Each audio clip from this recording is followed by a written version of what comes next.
commencer, j'avais envie de vous entendre dire le titre de ce pavillon. Attila Cataracte, ta source au pied des pitons verts, finira dans la grande mer. Gouffre bleu, nous noyâmes dans les larmes marées de la lune. Merci. De rien. Quel rôle joue l'écriture, quel rôle jouent les mots dans l'élaboration de vos formes? Tout pour moi est écriture. Construire ou penser une forme, c'est aussi un langage en soi et ça pourrait s'apparenter à de l'écriture formelle ou plastique. Mais les mots, au sens où on l'entend, accompagnent en permanence parce qu'une forme a besoin aussi de se définir. Elle se définit formellement, mais elle peut aussi avoir besoin d'être une émancipation de ce que le langage ne peut pas dire. Donc il y a des espèces d'aller-retour entre les mots et les formes. On ne devrait pas réduire la poésie à un champ littéraire, on devrait peut-être même imaginer peut-être un poème au même niveau qu'une sculpture, au même niveau qu'une peinture, et simplement dire que c'est de l'art. Par exemple, cette question du premier plus long poème qu'amène Ovide avec cette question de la métamorphose.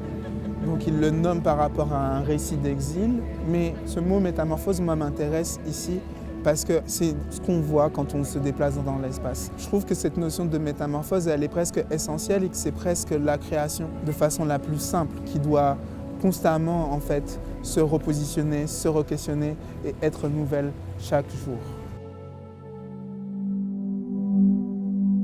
Quand on rentre dans le pavillon, il y a divers types d'éléments qui semblent flotter dans l'atmosphère. Il y a ces vidéos qui sont peuplées de ces corps aquatiques. Il y a aussi ces sculptures qui sont faites de différents matériaux, de fils, de rubans, qui évoquent des matériaux de rebut, qui en même temps sont aussi comme des sortes d'arc-en-ciel, qui ont parfois la forme de feuilles. Il y a des images qui apparaissent à travers ces objets.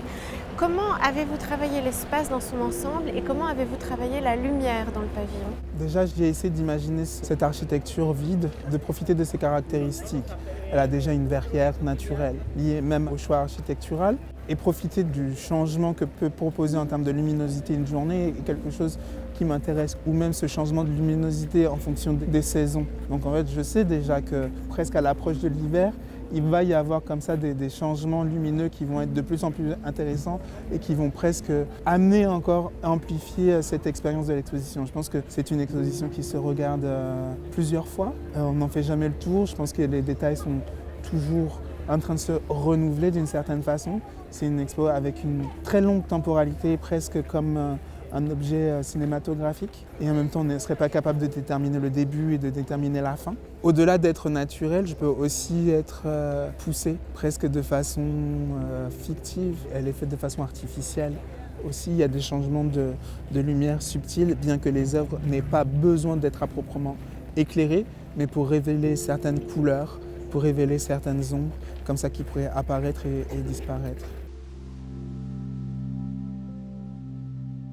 Comment le pavillon, tel que vous l'avez conçu, résonne-t-il avec le thème de cette édition de la Biennale, Étrangers partout? Il y a des France, il y a des Français. La langue française a des particularités.